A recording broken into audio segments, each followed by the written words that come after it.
Aloha and namaste.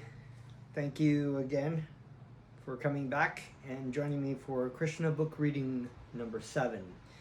We will be continuing to read from the Krishna book translated and purported upon by His Divine Grace A.C. Bhaktivedanta Swami.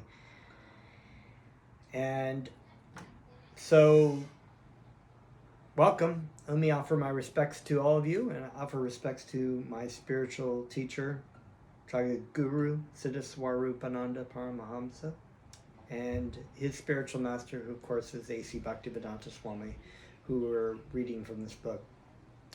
So I'm going to start with some kirtan. Kirtan is transcendental sound vibration mantras, meditation. And so we engage in this hearing and chanting of mantra meditation. So sit back, enjoy. If you want to engage in the process, just listen the first time through while I sing them. And then the second time through, you can repeat them back.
to tune that guitar the next time around.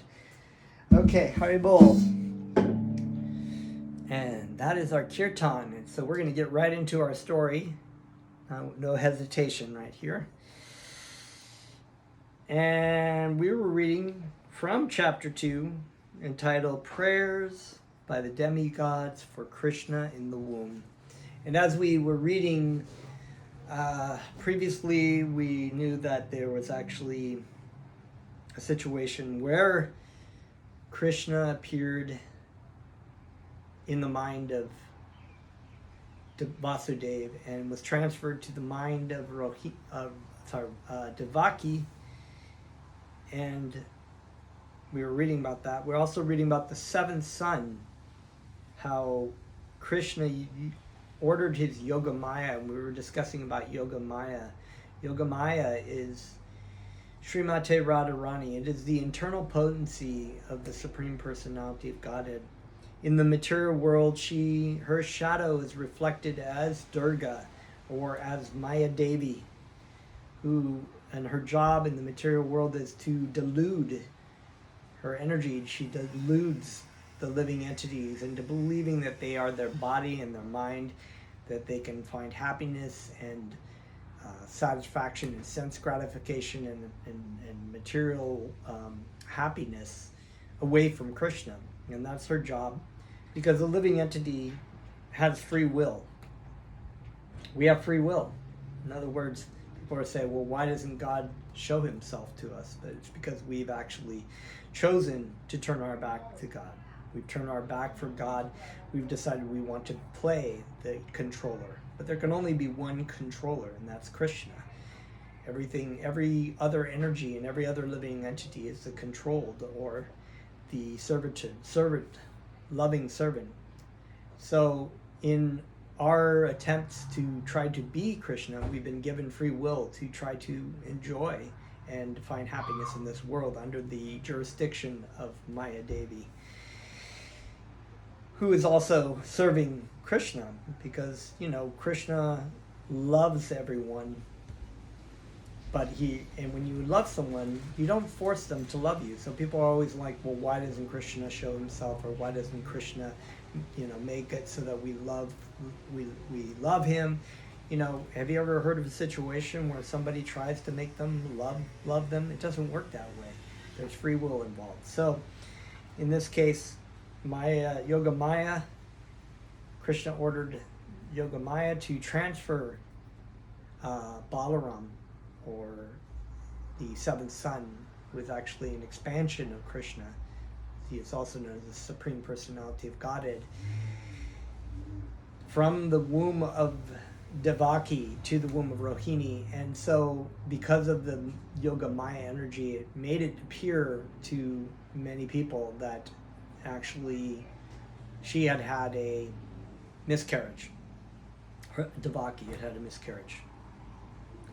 But when it came to the situation of Krishna, Krishna was born, and Krishna was transferred also to the womb, not the womb, we'll get to this story because it's in this story now, as we're going to read, and maybe in this one, maybe next chapter, so I won't give away too much of the story, but it was transferred and switched with the incarnation of Durga, who came as the sister of Krishna. In other words, we'll get to that. I'm not going to give it away too much, so just remember that when we read that. Okay, so we're reading here. Kamsa, however, saw the transcendental beauty of his sister Devaki, and he had once concluded that the Supreme Personality of Godhead had taken shelter in her womb. She had never before looked so wonderfully beautiful. So, because Devaki had Krishna within her womb, she was radiant, glorious, beautiful. The presence of the Supreme Personality of Godhead made her very beautiful. And I think there was something very similar to when Jesus, who was a devotee of Krishna, was born, similarly, because he's an elevated devotee, a Shakta avatar, which means an empowered living entity. Mary was also very beautiful, and the same kind of thing.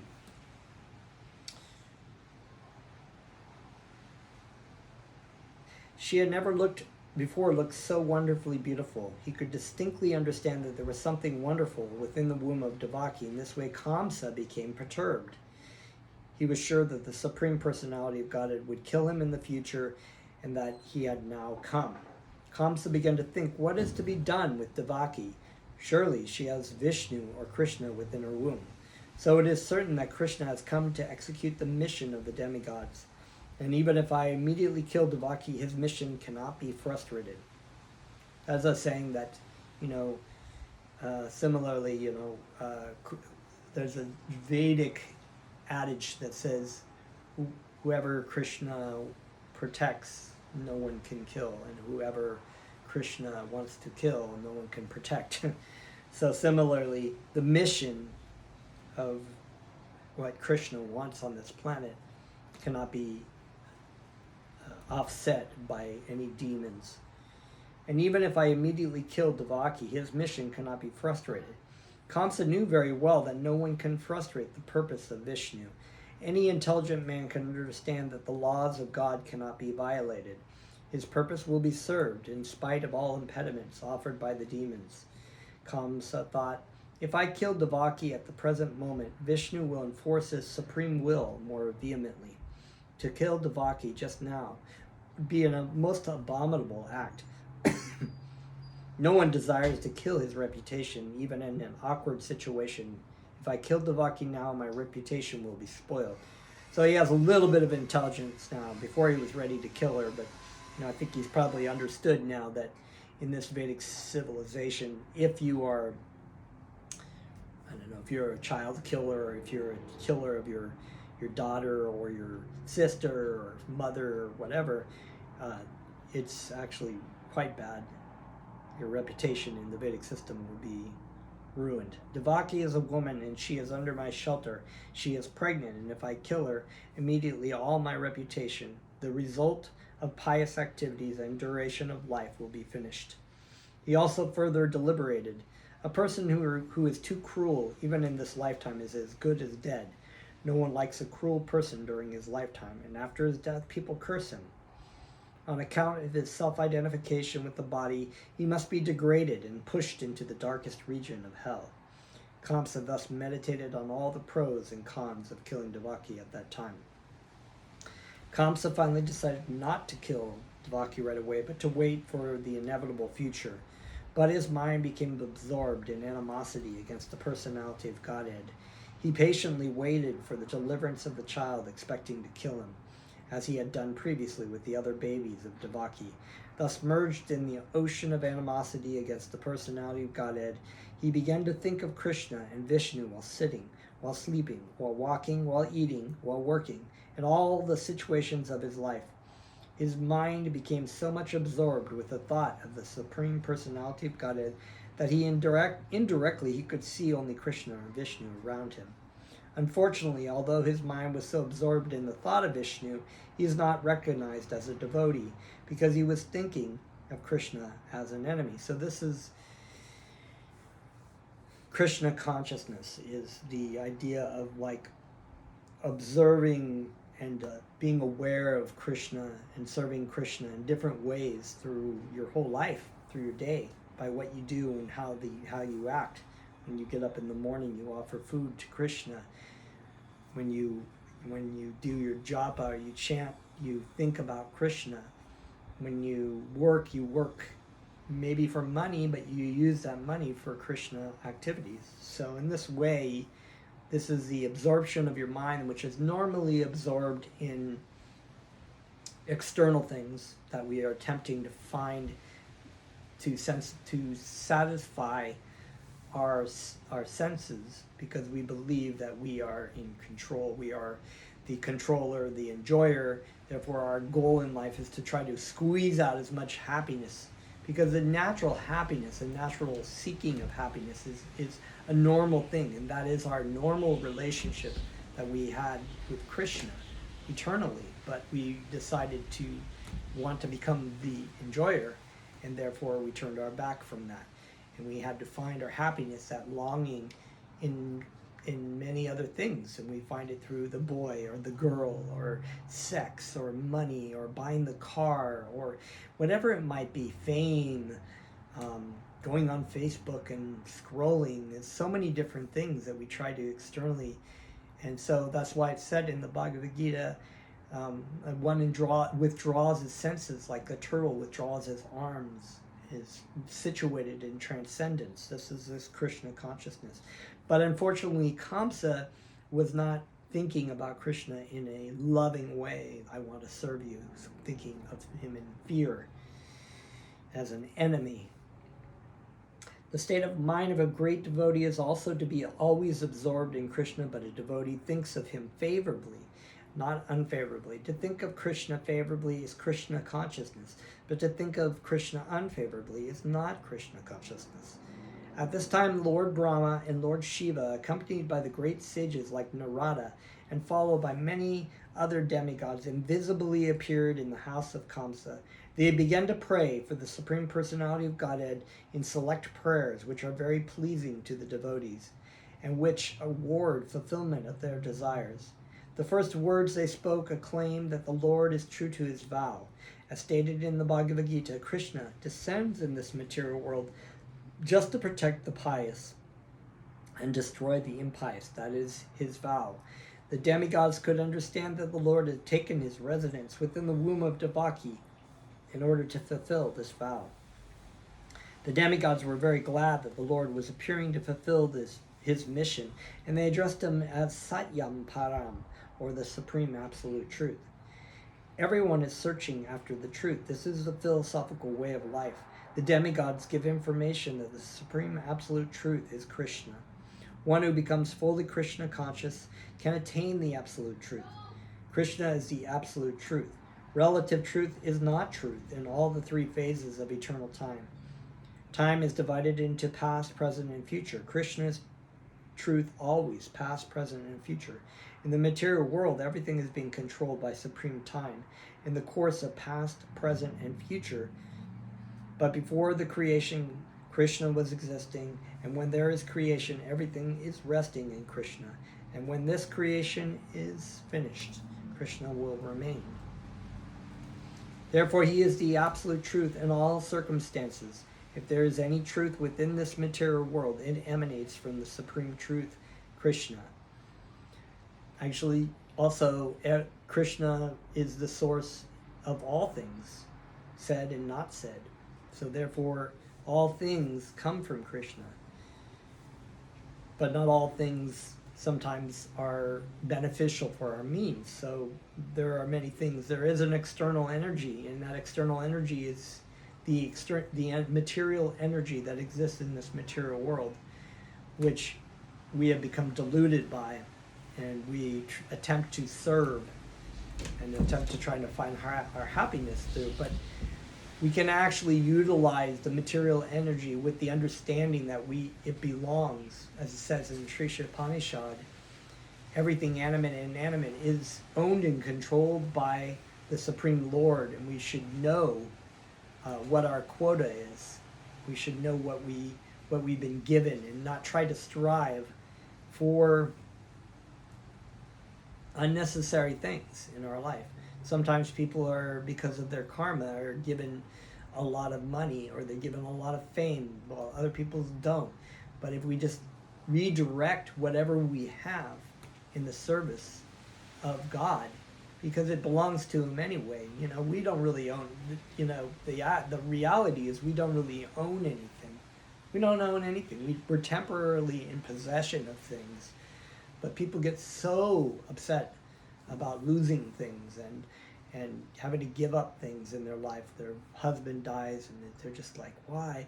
Because they believe it belongs to them, but it doesn't belong to them. It's just external energy that has come into our possession temporarily.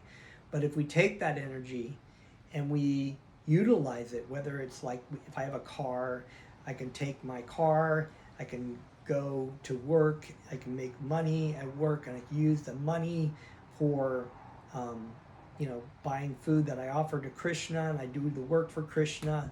I tell people about Krishna or the philosophy of yoga, wisdom to Krishna. So everything around me, even my own body and my mind, I'm utilizing that energy in the service. I try to utilize that energy in the service of the Lord. And it's like when you have an iron rod, it's just iron. But when you put the iron rod in the fire, it takes on the qualities of fire. So that those activities and those things become transcendental. Whereas before they would entrap you and in the world, in the material world, by karma. Utilizing them in the service of Krishna actually does not incur karma. And that's a big subject, so we'll get more into that a little bit more. Just continue with this story here. So, okay, if there is any opulence within this material world, the cause of the opulence is Krishna. If there is any reputation within this material world, the cause of the reputation is Krishna. If there is any strength within this material world, the cause of such strength is Krishna. If there is any wisdom and education within this material world, the cause of such wisdom and education is Krishna. Therefore, Krishna is the source of all relative truth. The material world is composed of 5 principal elements: earth, water, fire, air, and ether. And all such elements are emanations from Krishna. The material scientists accept these primary 5 elements as the cause of the material manifestation. But the elements in their gross and subtle states are produced by Krishna. So people can create things, but they don't create the elements by which they create. So if someone can create using their brain and their mind, they can create a skyscraper, but they cannot create the elements from which the skyscraper came. The living entities who are working within this material world are also the products of his marginal potency. That's the whole subject too, but I'll skip that one for now. In the 7th chapter of the Bhagavad Gita, it's clearly stated that the whole manifestation is a combination of 2 kinds of energies of Krishna: the superior energy, which is the spiritual energy, eternal, non-different, non-changing, and the inferior energy, material energy, consistently changing. It's not that material energy is an illusion or not real. It's just that the material energy in the material world consistently changes. And the spiritual energy, which we are, the living entity, the Jivatma is eternal. So it moves through the transmigration of the body. We can see that from the fact that we have 7, 8, 9 bodies in our lifetime. We have a baby body, then we have a youth body, then we have a young man body, and then we have a middle-aged body, and then old age or whatever, and then it deteriorates and breaks down, and we continue on to another body. The living entities who are working within this material world are also products of his marginal potency, can be influenced by spiritual or by material. Marginal. In the 7th chapter of the Bhagavad Gita, it is clearly stated that the whole manifestation is a combination of the 2 kinds of energies of Krishna, the superior energy and the inferior energy. The living entities are the superior energy, and the dead material elements are his inferior energy. In its dormant stage, everything remains in Krishna. We'll read one more paragraph. So that's a big topic. Maybe I'll have to give a class specifically about the identity of the self, just to explain the difference between spirit and matter, and the fact that we are not our body or our mind, but actually eternal spiritual entities within the body that we are possessing now, or whatever body we may possess. The demigods continue to offer the respectful prayers unto the supreme form of the personality of Godhead Krishna by analytical study of the material manifestation. What is this material manifestation? It is just like a tree. A tree stands on the ground. Similarly, the tree of the material manifestation is standing on the ground of material nature. This material manifestation is compared with a tree because a tree is ultimately cut off in due course of time. A tree is called vriksha. Vriksha means the thing which will be ultimately cut off. Therefore, this tree of the material manifestation cannot be accepted as the ultimate truth. the influence of time on the material manifestation, but Krishna's body is eternal. He existed before the material manifestation. He is existing while the material manifestation is continuing, and when it will be dissolved, he will continue to exist, as will we, because we are sparks of Krishna. We are small jivatmas, or small spiritual sparks of the Supreme Spirit.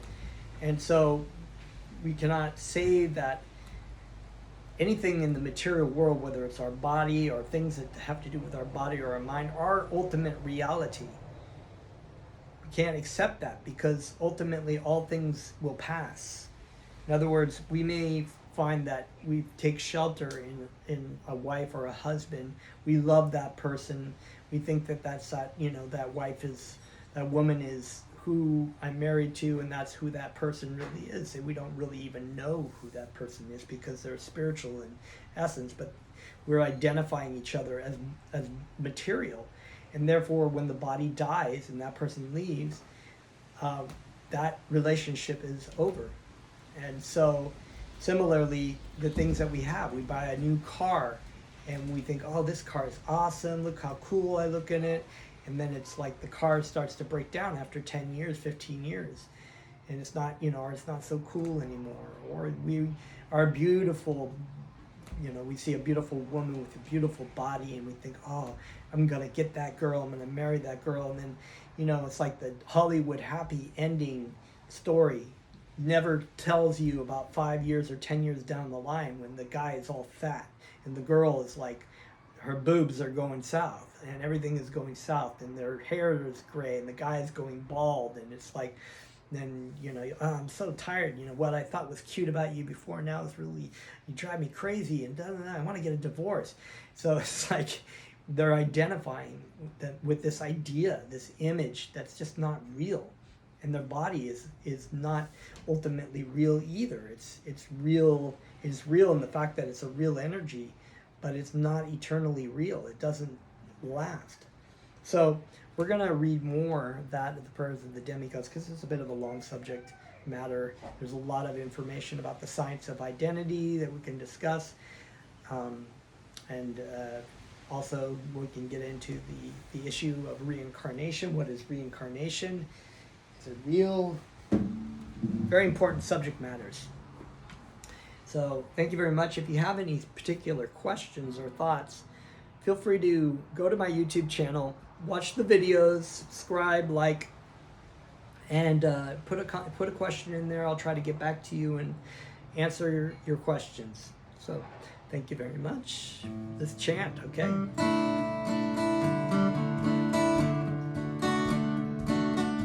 Haribo, Nitai Go, Nitai Go, Haribo, Haribo, Nitai Go, Haribo, Nitai Go, Nitai Go,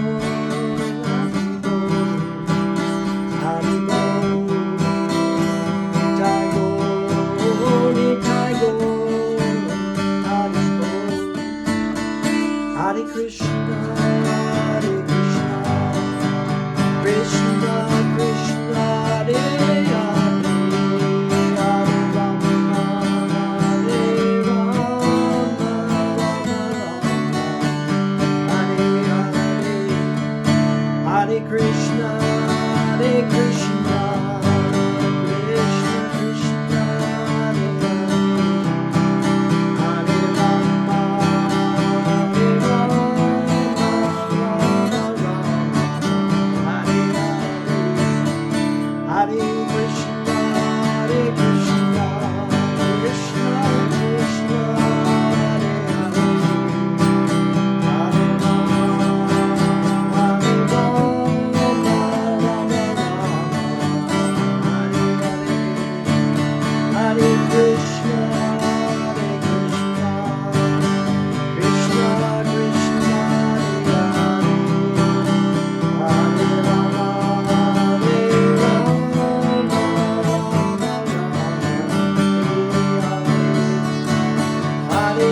Haribol.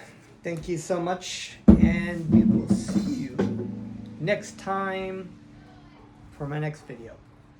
Thank you very much. Feel free to share among your friends, anybody who might want to hear wonderful stories of Krishna, and we'll see you next time, okay? Aloha.